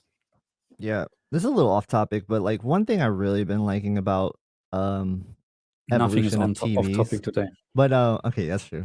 The evolution of TVs, right? Like, I think implementing more settings that can modify your picture quality is a great thing. So like, I don't know if you're familiar with reality creation, but messing around with that in some of the games that are like in quality mode, just cranking it up a little bit, you'd be surprised at how much detail comes out. Like, it's crazy how like good these settings are. And a lot of them are like algorithm based. This one's like machine learning. So I think that kind of stuff is just going to get better and better and better, especially as we get more advanced AI being put in these TVs. I think that's going to be a big push in the future. So this is the thing that I always keep my eye out on because it doesn't seem to add any input lag. when I use reality creation, and no other TV really has anything quite like that. And then like we were talking about Game Motion Plus, for example, right? Like, why is that not in every other TV? Like that Yeah, is really good. correct. Like This is really, really good, really yeah. good. Mm. So, I think people don't even understand this, how good Game Motion Plus is from Samsung. That's I mean, to be very honest, you know, I'm always forgetting this because it's not a feature what is very well known. But if people, that's why people, when they're asking me, I just like to play games. What TV are you recommending? QD-OLED, because of the panel, and you have Game Motion Plus. Unfortunately, you need to have fixed 60 FPS or 30 FPS. You can't use VR and stuff like that. But hey, you can make this happen. And most of the games having a 60 FPS mode anyway. right. And you can't use VR because it's essentially like manipulating the frames as well. So it's like you can't have two things manipulating the frames. We have a comment from Chris D. Adam, you are absolutely right. Once someone already has C1, CX, you are getting like 90%, 95% of the best. And yeah, that's something I feel like I rave on about every stream is, when I had my 8K QN900A and I had my LG C1, when my Samsung failed, the only reason I bought the G4 was because it failed and I got a refund. And admittedly, watching all the videos, watching, KG, FOMO, everyone, I got sucked into the hype. And I'm sorry. I think no, look, it's an awesome TV. I guess my point is that I didn't feel like I managed my expectations, judging on the hype and how much praise this TV was receiving. I was expecting a huge leap. So when I got my G4 home, and I'd spent a lot of time on my C1, obviously, it is a better TV, but like if someone said, should I sell my C1 and get a G4? No way. My C1 is still so good. Like I've got the 83-inch C1 and the 83-inch G4. And I feel like that's why I was saying before, like there's a lot of evolutionary stuff going on. Like, okay, the G4 is better, but if you've got a perfectly good C10, C1, C2, like do not upgrade. There's no reason. There's not, like, that's the thing. It's the managing expectations. I was thinking, oh my God, this thing's going to blow my hair off and it's going to be so much better. And like, it is a better TV, but it's not that much better. Like once you have a modern OLED, they are just so damn good. Yeah. It's there's nothing really that would justify you upgrading at that point. Yeah, I agree. And I think the majority of the videos that I'm doing, when I'm talking about, hey, this is a good TV to get, I'm talking to people that need a TV now. I don't want people to like ditch their old TV for this TV, because essentially you really don't have to. I mean, I have an A80J still as my main TV in my living room, and I love this TV. Like I wouldn't upgrade it for a little bit until I find something that's, again, like game changing. And I like QD-OLED, but to me, upgrading that TV isn't really a necessity because I don't need brightness down there. I don't need, certain things you just really don't need. So you just have to ask yourself, what do you need at the end of the day? And I think the biggest reason to upgrade is size. So like I keep going down to that. It's like if you need a bigger size, that's a perfect reason to upgrade it. If you don't, if you're not gonna switch sizes, you're gonna go from like a C1 to a C4, like don't do that. You're going to be disappointed, man. You're going to be very disappointed. Yeah, and Marcus always goes on about how QD-OLED's much better than his G2, and like, okay, yeah, he's right. Okay, it's a better panel, but it's not worth the price what you have to pay. Yeah, people have to remember, like when we're talking about these things, we are literally going to the top 95% of the TVs, and then in that top 5% bracket, we're splitting hairs. So QD-OLED is better, but is it like 3% better? You know what I mean? And then obviously the price is going to be considerably different if you're, purchasing a new TV. And so when you have a C10 and then you're going to go buy the latest QD-OLED panel, you're going to be paying thousands, and then you get it home and you're going to be getting single-digit percentage improvements. So I think people just need to keep that in mind. And it really depends on your use case too. Like if you're just going to use it for certain things, a lot of people just watch SDR, like, Yeah. and you're not gonna see that much of a difference there. It is brighter, yes, but like the difference is not gonna be as big as like in a very like high Meaningful impact way. HDR movie or game, Mm. right? And it really depends on the content because there are so many things where it looks the same. It looks Yeah. completely the same if the Absolutely. game or the movie is not optimized to like a bright level. So Yeah. it really So depends. let's jump back to the comment section of this one. Why should we enable question. HDR for, let's say, Samsung OLED if HDR games on PlayStation 5 does not support it quite yet? I think there's still a misunderstanding here. Yeah. So not a single game supports HDR. Not a single PlayStation, Xbox, or whatever supports HDR. HDR is a tone mapping.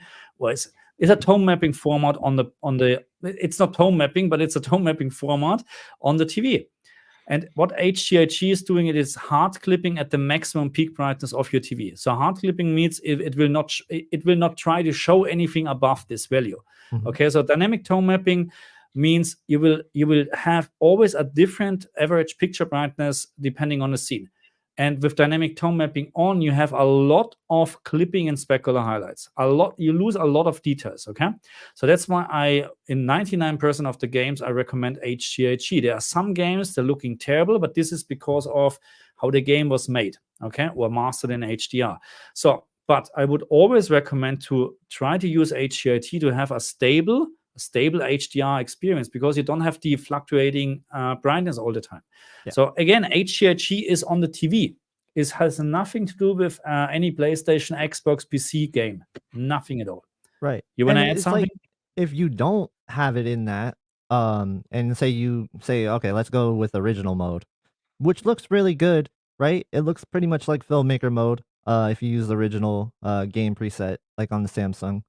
But when you run into the games that are going to fluctuate with their HDR values, like all of a sudden that might clip a lot. So you can have it set to 4000 nits in the settings menu for original all you want, but you're gonna run into the games that are gonna cause problems. So if you put on the game HDR feature, which is essentially HDRG, like yes, you will have less clipping in most of your experiences if you're setting your settings properly. And it really depends on the TV also, right? Like, because we've seen some Samsung TVs where it's like, oh, all of a sudden it's not clipping at the right point, or oh, it's tone Yeah. mapping when it's not supposed to. The But S95D has recently, proper it's been good. HDR support, huh? Yeah. Yeah. Mhm. So the S95C, what I have, don't. Oh, But so anyway. I remember Yeah. it did, and then I guess it got a patch, and then all of a sudden it doesn't. So it's like, that sucks. It's 1800 nits at the moment, but it's really clipping hard then, at 1800. That's right. But it's still tone mapping because 1800 is not Yeah. native peak brightness. I think we have is this a comment from one of your channel members, Marcus? Yes. I had an LG G10 and upgraded to an LG G3. The biggest difference I noticed was only the brightness level, but the colors were still the same as the LG G10. I was disappointed, and this is exactly what we were just discussing before. It's like you need to manage your expectations because the improvements year over year are so incremental. Let's just say we continue on this kind of rate of improvement where we get a few percentage every year. In my opinion, like if you have money, cool, go and upgrade every year. But in my opinion, I think, man, almost like 5 years is where you should probably wait until you're going to get some sort of meaningful upgrade. Yeah. So yeah, you don't want Well, to end up with especially buyer's remorse. if you're buying a premium TV, you're buying a premium TV. You have to remember that at the end of the day. You bought a Yeah. premium TV. Like if you have a G1, it's a good TV. Don't upgrade from it Yeah. for a while. Like you don't need to because you bought that. You paid the money so that you don't have to do that. Yeah, that's So actually a good point. If you do purchase any modern or have any relatively modern OLED, even if you get a B series or a C series LG, you kind of, even those TVs are better than 90% of all the other TVs on the market. So that's a really good point you bring up. If you have an older TV that you bought 6 months ago and it's a crappy LCD TV, then yeah, go and buy an OLED. Like you're going to yes. get a huge jump. But if you're buying, any OLED panels, that's where you really need to wait time to get value for money when you do your upgrades. Yeah, and the B series is a perfect example of that. Like this year, I was surprised at how good the B series was. I was Solid. like, wow, Yeah. this thing is actually almost better than the C4 at times. I don't Yeah. know how. I have no idea how. It has something to do with the processor. It's using a newer type of processor. And it's Also, the using a very B4 has. similar algorithm as the G4. Mm. So it's like Oh, really okay. weird in that sense, but it is not as good with the HDR brightness. Let's get that clear. Like Yep. C4 HDR Yeah. brightness is better, but not by a ton. And in game mode, it's actually better than the C4. Yeah, Outside I of game saw mode, that. it's not, but Very interesting. inside of game mode, it is. And you can get a Yeah. 48-inch version of this TV right now for $699 US. Like, That's wow, cheap, man. that's crazy. Bloody Like, hell, I've you never seen you get OLED TVs that cheap, man. and this is the thing, you know what I mean? You have to for the how much is the Alienware QD-OLED monitor in the US? Which one? The 32 whatever. The standard so is it cheaper or is it more expensive than a 48 I don't know. I B4? think it's like $8.99. It might be on sale though. I'm not sure. So I guarantee when it first you the came out, it was B4 like $10.99, but I don't know what it is and now. and yet we're talking about a 32-inch versus a 48-inch. Yeah, the With all the 32-inch features from Yep. LG. 32-inch QD-OLED Samsung that I'm testing out right now. I think the retail price for that is like $8.99, $9.99. Yeah. So There's no point. Go with the 48. exactly, I would totally go with the 48-inch Yeah. W-OLED over a 32-inch QD-OLED monitor. I don't know what it is, but monitors are not that good No, compared to my TVs. I don't know what it is. My I don't know talking. what it is. So let me ask you a question. The monitor, what you're testing right now, when you use HDR, have you still control over colors and stuff like that? Yeah. Saturation. So for this, you're okay. So Because it's pretty much most like a of them, TV. That's the cool okay, thing cool. about it is you have the same like settings as a TV. So I can use game mode and I can go to game mode original and it's pretty on point like in terms of the colors. So like I have no issue with that. The problem is I guess it might just lack processing or something. I don't know exactly what it is. There's just not that same like crisp like look to it. It looks like it's Okay. lacking something. And it could actually be the screen coating, to be honest with you, because it does have that matte screen coating. Yeah. And it just looks softer. But I am using Yeah, like I'm literally sitting like right in front of it. So that didn't bother me on the S95D, but on this one, I'm a little closer to it. It's a little softer than I would like. So not good. Anyway, can you guys talk about HGHG? I think we did this already. Just one last comment.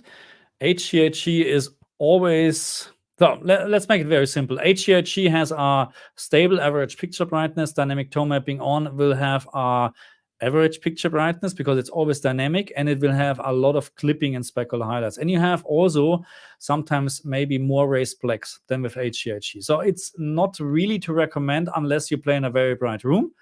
But you should play anyway in a dark room when you play HDR games.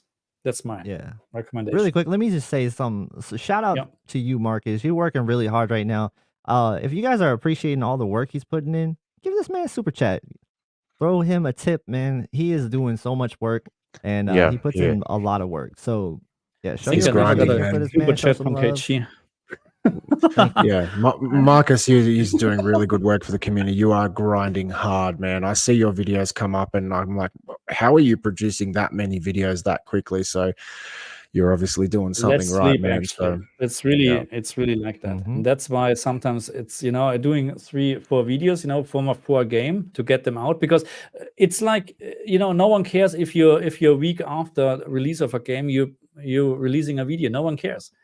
And that's why you have to grind really like crazy, like an idiot, staying up to the whole night, because the thing is also what people need to remember. If a game gets released, it's usually 11:30 here a PM when I can start playing the game, because that's how it is. If it's an international release, it's 11:30 PM here. And then you can start playing a game, testing and stuff like that. So it is at the end, 5 a.m. in the morning, whatever, when I maybe can start editing, and then it's 11 or whatever, so I'm not sleeping at this day. Yeah, I remember I was doing HDR videos, and I was doing things very similar to you, where it was like on release day I would grind. I was like, why am I doing this? I was thinking to myself, the game just came out. I can take my time on this. People still watch it, but then I was thinking, no, actually, maybe they won't because I need to get this out right when it releases because people are gonna look for settings, and it's just it's frustrating. So like, I'm glad you're getting review codes now for some games because otherwise, how the heck, you have to grind It's so too much hard. to get them out. Yeah. Yeah, but it's still it's a lot of work. But yeah, thank you.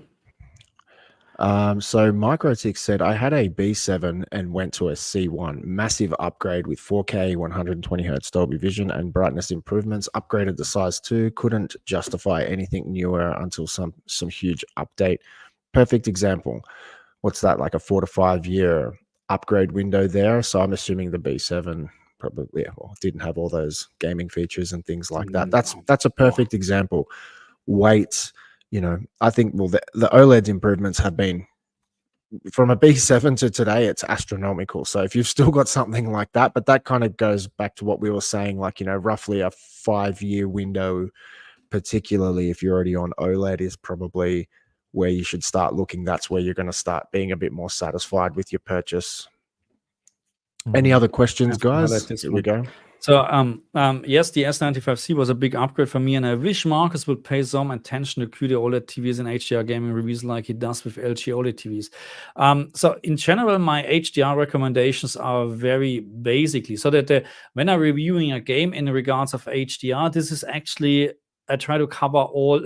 It's impossible, but of course I try to cover all the monitors or whatever what out there. But you can't make any specific recommendations. So I look actually and to have the best outcome from the PlayStation 5. What your TV monitor is doing then with this output or with the signal, I have no control over that. That's why sometimes I'm doing extra videos just for settings for the LG TVs and sometimes also for the S95C. But yeah, I know I need to do more with the S95C. I agree on that. Yeah.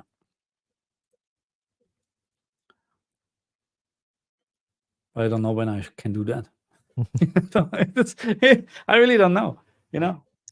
Hey, I'm from Chris D at Tech with KG. I'm guessing you really like Sony TVs. I still have the 2020 flagship X950H full array local dimming, and I love this screen still. I really like the Android TV and probably the best in class post processing. Yeah, Sony TVs are great. Like, all the TVs are great, to be honest with you. But Sony does something with their processing that is really good. Like, you just cannot beat it, especially when you're talking about the extra settings like reality creation, for example. No, they also do something with their pricing too. Yeah, that's for sure. That's a good point. I don't know how bad the pricing difference is where you guys are at, but it's bad. Okay. Is it like significantly worse? Yeah. Okay. Yeah. I heard they have some like trouble with getting it to certain countries and yeah, it's already expensive, but it's going to be even more expensive there from what I hear. So that brings a question, like, what was the last year's flagship Sony OLED? What was it? The A95L. So they've changed the naming scheme this year, right? Because the QD-OLED. So you're talking about the QD-OLED? What was the last flagship QD-OLED? Yeah. What was their flagship? What was it? The L. A95L. Yeah. So this year they've gone to like a number series. So it's the Bravia 789. So the 8 is the flagship OLED, right? Yeah. So what they did was they carried over the A95L, and they're still calling that the flagship OLED. And the Bravia 8 is pretty much like the way to get into OLED. So I'm finding Sony's are generally anywhere from 15 to 30% more expensive than their equivalent counterparts. So if you've got like a G4 and then the Sony Bravia 8, I'm guessing that's what it is. Yeah, that's in Australia. Like, we have that pretty hefty Sony tax. So in your opinion, like I watch a lot of reviews. I watch your stuff as well.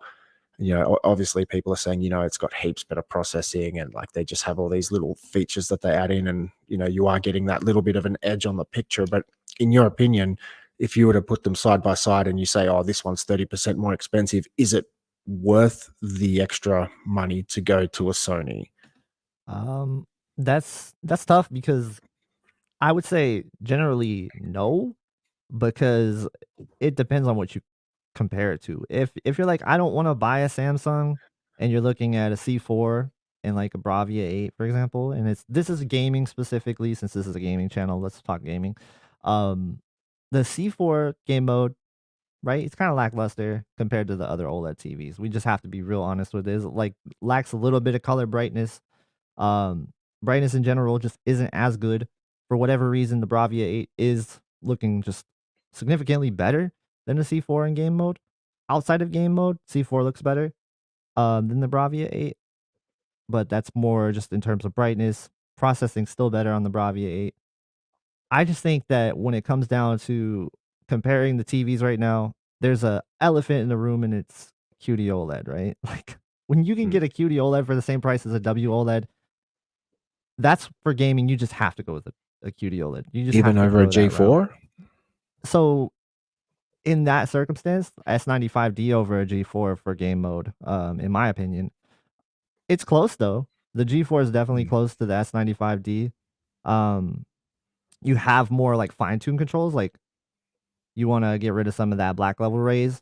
Like the G4 has the game optimizer. Same thing with the C4. You can make a case for that in that sense. You have more finite controls like that for HDR gaming.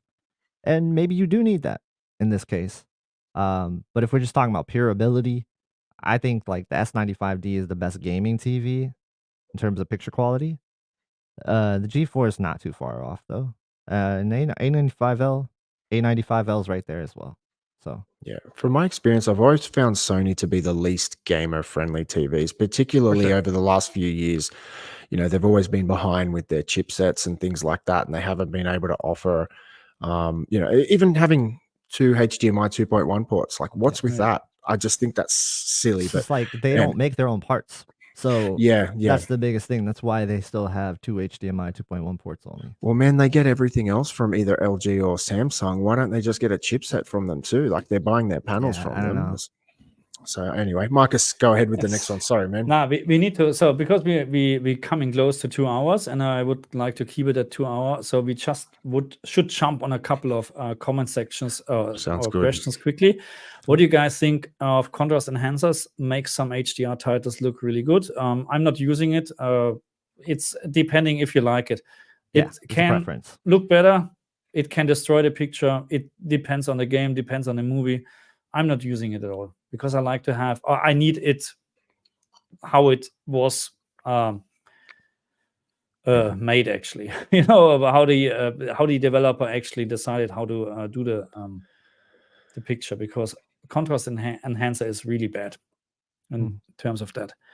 Wanted to ask you about RGB range with PlayStation 5 and PC. I know we recommended auto on both TVs and PlayStation 5, but there are other people that say it should be limited because LG OLEDs are factory calibrated for it. I never heard this with factory calibrated, but yes. So if you're unsure what to use always limited.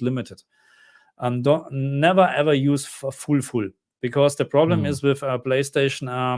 As soon as you use 120 hertz, it will use YCBCR, and YCBCR is always limited format. If you now use full, you have actually a complete washed out picture. But if you can leave it on auto, leave it on auto. I never had any problems. Not that my TV or any other TV did not recognize what input selects. I think those days are already long time gone. I don't think I've ever had a problem using auto on any setting for like But I heard C9 or whatever had no auto. It has just limited on a full. And I always recommend then limited on both sides, of course. You can't mix it. You can't mix it. Interesting. I had this one. Vessel of Hatred, Diablo is out, but HDR Black Level Race is still too bad. So I have to say something here, because in the very beginning when I tested Diablo 4, I was like, oh, this is not good. There's a black level race and it looks washed out. And then I got this nice HDR analyzer tool, and I found actually some sceneries or levels or dungeons where there is 0 HDR black level race. That means everything else is done on purpose. Okay, so the game can perfectly display 0 nits if the developer wants to. So that means, yeah, unfortunately, they don't want to. Must be the lighting, just like making a raise or something. Yeah. And this one, so if you don't use HDRG, should I set the sun on PlayStation 5 calibration to the number of what my TV needs? No, always follow the instruction on the screen. Always, because if you use tone mapping now, the TV expect those nits. You know what I mean? That's the thing then. So, and always use. So I think for LG is 3,800 or 4,000. I think 3.8 or 4,000 nits. If you use dynamic tone mapping off or on. And for HDRG, just follow the instruction then, because then it hard clips. Okay, but I always plan to do a proper video about that if there is really a visible difference. If, let's say, on the CX, which has 750, 800 nits maximum, if I would now use also for dynamic tone mapping on 800 nits, if I would really see a difference, question mark, I don't know. I'm pretty sure like you won't. Yeah, but just follow the instruction. I'm pretty sure Sony, Xbox, Windows, they know what they're doing, you know, when they're doing this bloody calibration thing. I think you should do that video though, like, because it would be really informative just to see, like, is there cases where it actually does make a difference? Because I've tested it and I haven't seen any results. But hey, there could be some games, some titles that actually where you will see a difference. And that's the thing, it's hard because it depends on the game sometimes.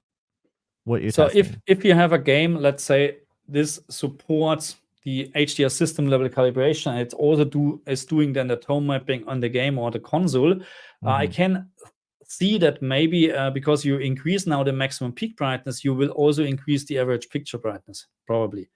If the game is built like that. If a game has always a white paper setting of 250, then a maximum peak brightness doesn't matter at all. But some games increasing this as well, you know, so can be a difference, but hard to say. Guys, we're just to the stream, the chat.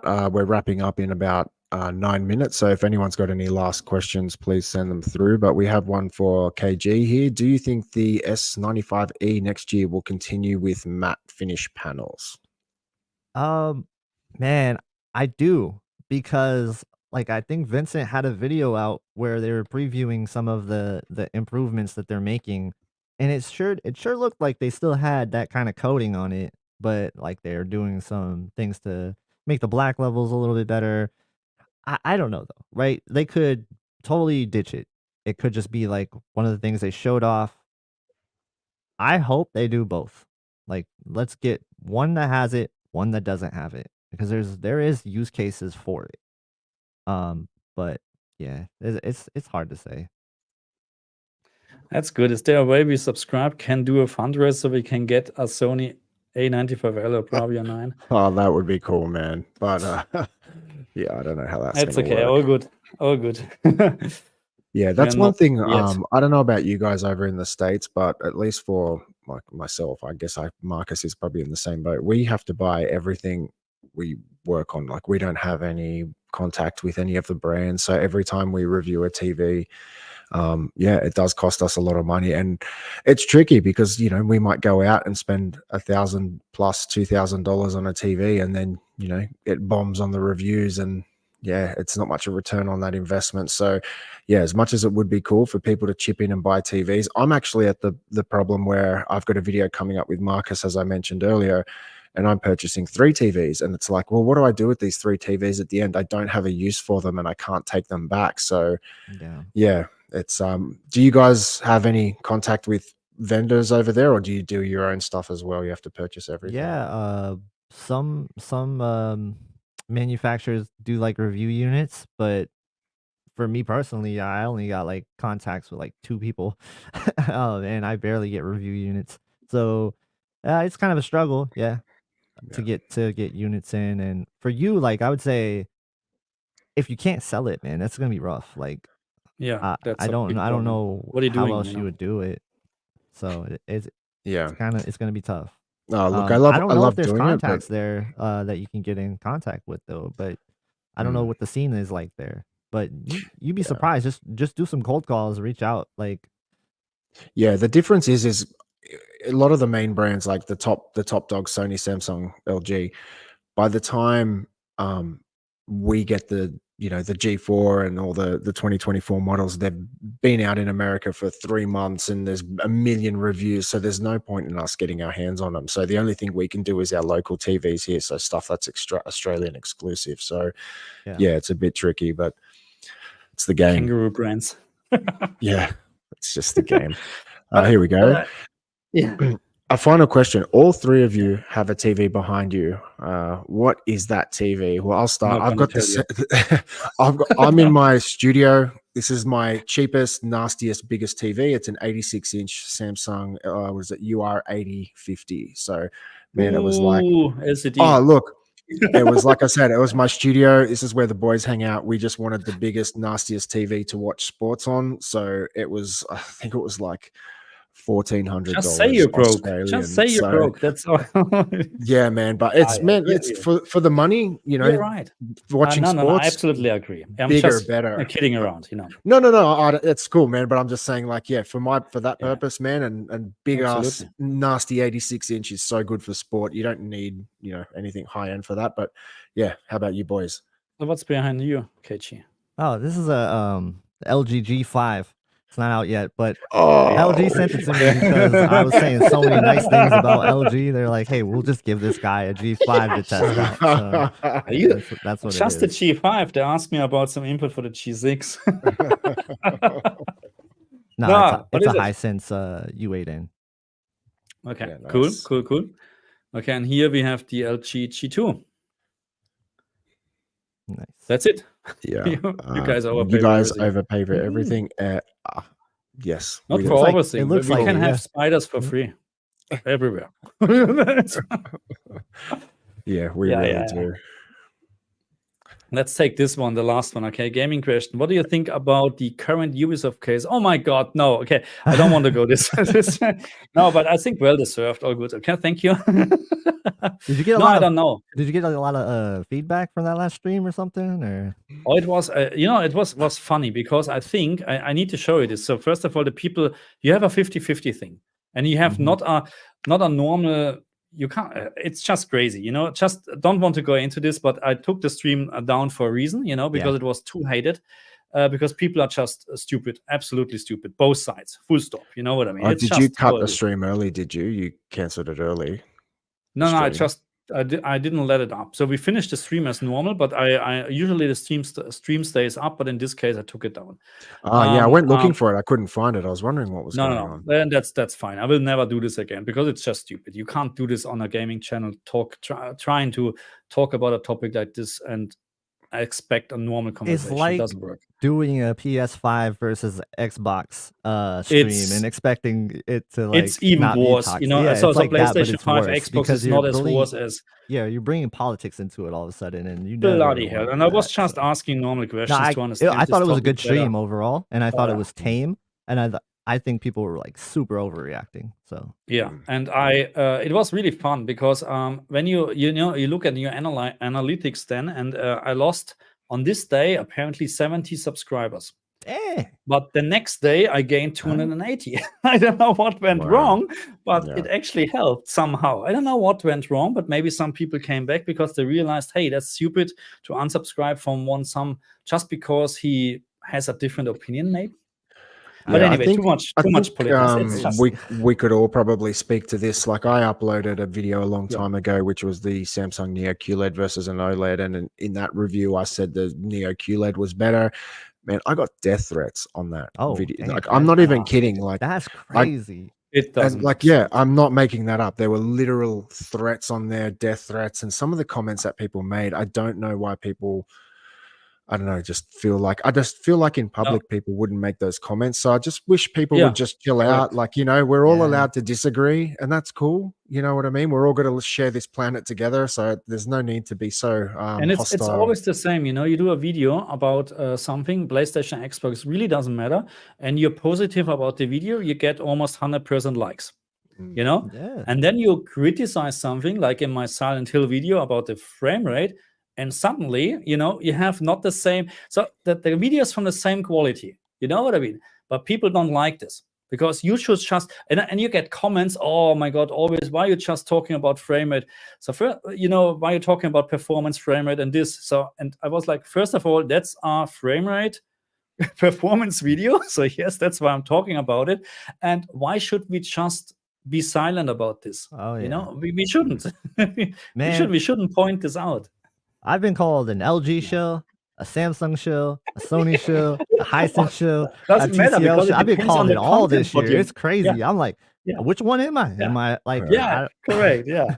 Nah, fanboys are stupid. That's my only comment. Fanboys are stupid. You know what I mean?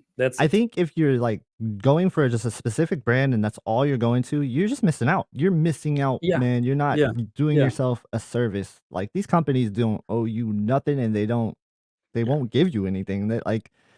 They're not going to be your friend. These companies No. are not your friend. No. You are a consumer No. at the end of the day.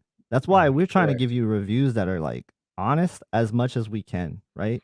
I'm not going to outright trash a TV if it doesn't deserve it. Like, what TV out there actually deserves a review where it's like, oh, this is garbage. Like, this TV is garbage. Don't buy Check it. out a Like, video. Check out one of my Hisense reviews. I trashed it, but you can see it's garbage.